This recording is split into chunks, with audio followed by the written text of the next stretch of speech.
just wasn't it, you know what I mean? And I really don't understand. Till this day, I don't understand, because I wouldn't do anyone like that. I'll never ever do anything like that.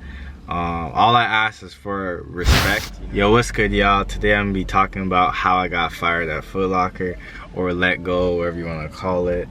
But yeah, no, essentially I'm gonna talk about FootLocker, my experience, and you know why I got fired, and you know how I got fired or let go. You know what I'm saying? But yeah, this is the uniform, obviously. That's my name, but yeah, that's the uniform. So yeah, no tricks here, man. No tricks here. Hold on. Yeah, first I'm gonna start off with saying that, you know, my experience at FootLocker may not be like your experience at FootLocker. You know, everyone's experience is gonna be different.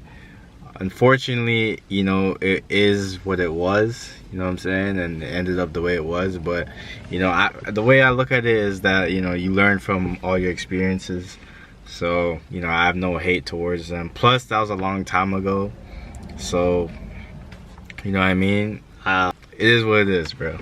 Alright, so let's start off. Okay, so I got hired at FootLocker around summertime, the end of summertime, so it was about August, okay? And, you know, the transition to school. Alright, so I got hired around the beginning of August, and then my first shift was in September. I don't know why it took that long, but it did, you know what I'm saying? But, you know, whatever, you can't complain. It was my first job, and, you know, I was just excited to be working there, right? So, first shift goes on, and essentially at FootLocker, I don't know if y'all know this, probably everyone knows this, is that you have to meet a sales target individually. And that's basically how they keep track of, you know, are you doing your job, are you doing your work, and if you're doing your job properly, you know what I'm saying? So essentially, for that period, I exceeded my sales target. So, you know, I did a good job, you know what I'm saying? I exceeded it about like $300, $400, something like that, right? And I was very happy, you know, to do that, because it was my first job. And then my manager seemed fairly impressed, and you know, it is what it was, right? She was impressed. So then the second shift comes by, and she's like, oh, like, I see you did well your first shift. That could have been a fluke though. I don't know why she was discrediting me my first shift, right? She's like, that could have been a fluke though. So in the second shift, I meet it again, but I barely meet the target. And you know, no problem or anything. I asked her, essentially, essentially I asked her for tips on how to do better, because I wanted to do better at my job.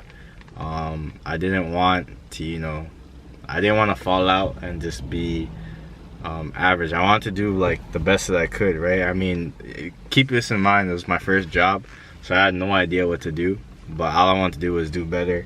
And I would ask around, I'd try to pick people's brains to find out, you know, how to do better for a lot of the time. And my third shift happens, and I hit my sales target again, you know, but the fourth shift happens, right? So come around the fourth shift, and I didn't hit my sales target, right? And I was kind of asking around, like, okay, what do I do? Like, how do I, you know, prevent this from happening? And you know, the manager talked to me for like 15 minutes, and I'm like, bro, like, you know what I mean? I'm pretty sure not everyone hits it all the time. I don't know why she's tripping, right? She knows it's my first job, right? And I was like, okay. Essentially, some people stole like some of my sales, right? Which, you know, always happens, you know what I'm saying? If you're new, you know what I'm saying? It's always gonna happen. But a lot of people who stole my sale, they've been there for a while, so they kind of know what to do and like all that stuff, right? And keep in mind that this job is 30 minutes away from where I live, driving. If I take the bus, it's about 2 hours. The fifth shift comes around, right? And the manager's kind of dogging me the whole time. And, you know, all she cares about is essentially performance. And then after, I think it was like 3 hours in my shift, she sends me home. So I'm like, okay, whatever, right? So I go home, and then the next shift comes around, and I show up. Like, I think I had a couple more shifts, but this is like one of the last times. Next shift happens. You know, I just beat my sales target. And then after that, what happened was the next day I didn't have a shift, so I wasn't scheduled. The manager calls me, ring, ring, ring, right? I pick up, hello. She essentially, the manager asks, oh, like, do you want to work tomorrow, right? And I honestly had schoolwork to do the next day, right? And school comes first. I don't know about you guys, but school always comes first for me. I'm not trying to work at FootLocker forever, right? Hence, it didn't work out anyway, right? See what I'm saying? So I'm like, no, I can't. Like, I have to blah, blah, blah. And it's like, oh, but you know, we're giving you a shift, right? I'm like, yeah, I understand, but like, I have priority school, right? But I didn't say it like that with attitude. I just said, no, I just gotta do schoolwork, blah, blah, blah. Like, so I couldn't do it, right? And then after that, it kind of just switched up. So then I started not to get scheduled, bro. I started not to get scheduled, and this part hurt me inside because I was like, bro, what the hell? So essentially, the way that FootLocker worked is that you have to call in order to know when you're working, right? And so then I'll call, right? And then the little cashier would be like, oh, hey, like, blah, blah, blah, like, how you doing? I'm like, oh, no, I'm fine. Am I working next week, right? Is it? Then, you know, she goes, no, right? And I'm like, okay, yeah, fine, right? So then, you know, I'm like, 1 week is whatever, you know what I'm saying? That's nothing to panic about, you know? So the second week I call, I'm like, hey, like, am I working next week? No, right? So then I'm like, okay, whatever. The third week goes by, right? Hey, am I working next week, right? She goes, no. I'm like, okay. So I call one more time, and I'm like, at this point, I'm kind of mentally checked out anyway. But I call one more time. I ask the cashier, I'm like, hey, am I working next week, right? She's like, oh no, sorry, blah, blah, blah. Like, you know, I'm in my head, I'm like, wait, why are you saying sorry? Like, you have nothing to do with it, right? Like, you know what I'm saying? Like, you have nothing to do with it. So yeah, I didn't work for about 4 weeks. So at this point, I'm like, essentially I'm fired. They don't really care about me. Well, I got laid off in a way, but they don't really care about me. They do not respect me. And it's all because I said no one time, right? Which is very, very disrespectful in my opinion. It's very, very, you know, it's just weird, right? I stopped calling for a little bit, right? So I actually didn't have a like, I assumed that I wasn't working it like for like a long time. I assumed that they're gonna call me maybe later on, because that's 4 weeks in a row. Essentially, like 4 weeks in a row, like you can't go a month without pay. Like what type of job is that? That doesn't make any sense. I was like, okay, I need to start looking for another job. So I started looking for another job. But before I get to that, we had a meeting around for like the holiday season. I forgot if it was November, but we had a meeting. And at this point, I'm like mentally checked out. I'm like, wait, do I even work here anymore in my head, right? And then essentially I call and I'm like, oh, like, I don't know if I can make it, blah, blah, blah. Because I didn't even know about the meeting, right, till like last minute. That's the thing. The meeting was on like a Sunday, and Saturday I got the call that there's a meeting, right?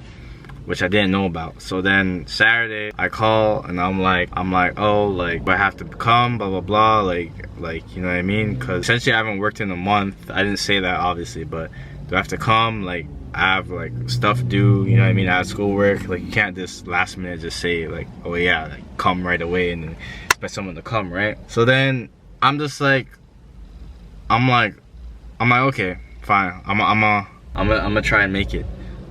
So I go, and keep in mind this meeting's at night. A Sunday night. I have school the next day. So essentially, all right, the night of the meeting, all I see, I can't make this up. I walk in, right? I walk in, and then I see this whole new group of people, big cast of people, right? And then they introduce themselves. I'm like, okay, fine, cool. And I assume that like, okay, like these are essentially, because I'm not stupid, right? I'm like, these are essentially the people that are replacing me, right? And you know, that was that. The thing about that meeting is that I was actually listening, because I was like, okay, maybe I'm gonna still work, but I kind of mentally checked out, because I was like, at this point, they don't care about me, bro. Like, this is not a real job, bro. After the meeting, the manager had like a little bit of a huddle. Essentially, the manager had people that had been there for like 2-3 years, right? Or 4 years or something like that. And so essentially those were the managers, like dogs, you know what I'm saying? After the store meeting, you know, they're huddling up, and like with those core people, right? That I was talking about. So I walked back, I forgot something, right? I forgot my last check. So I walked back to go get my last check, because I knew it was gonna be my last check, but I didn't really think about it. But I walked back to go get my check. They're having a meeting, and then they just stopped talking. and I'm like, oh, like, hey, blah blah blah, and then after I'm like, yeah, whatever, and I say later, bye, you know what I'm saying? And then I just left. And at that point I knew that, you know, Foot Locker did me dirty. Oh yeah, hence this, I didn't even tell you about the official resignation, like the way that I was essentially like fired, whatever, right? It was through a text, bro, our group text, saying, oh yeah, if you haven't worked in months, blah blah blah, essentially we let you go.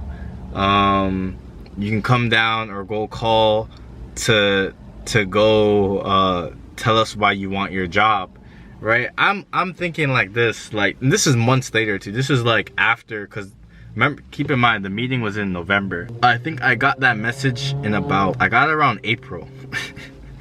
What the heck, bro? What the hell, bro? I was like, yo, are you serious? Like, you have to be joking right now. But yeah, that's essentially how Foot Locker let me go. And before you guys think that like, oh yeah, because this is my first job, right? And that I'm a high school kid and, you know, I didn't want to work. No, that's not the case, bro. I came from working outside, you know, lifting heavy bricks and all that, you know what I'm saying, to doing that. So it wasn't hard work, you know what I'm saying? I always wanted to get better and do better, but you know, the circumstance was just not, it just wasn't it, you know what I mean? And I really don't understand. Till this day I don't understand, because I wouldn't do anyone like that. I'll never ever do anything like that. All I ask is for respect and a reason, you know what I'm saying? I never had a reason. It was very, very dirty. It was terrible, man. But at that point I knew that, you know, they didn't respect me. But hey, yo, like, all I gotta say is the same year, that summer, I got a job and they treat me 10 times better. Cause I thought all jobs were like that at the time, right? I'm like, bro, all jobs are like this. I don't wanna work nowhere, right? But then that was like almost like the worst circumstance for me, you know what I mean? I'm not saying all Foot Lockers are like that, but that one in particular and the way that I was done was very, very dirty. No, it is what it is, man. And granted, I didn't steal nothing. I didn't do anything like that. To get that out of the way, bro. I didn't do anything. I didn't break any type of uniform thing or anything like that. I was never late. But, you know, it is what it is, bro. I was a young pup.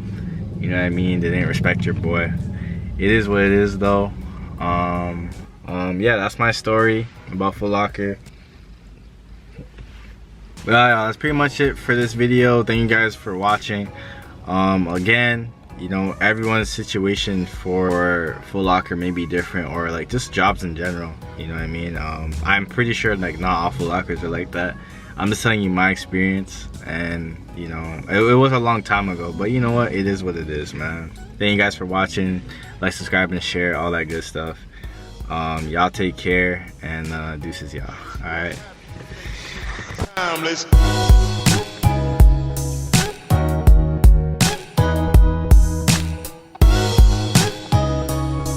Very, very disrespectful. I don't know, man.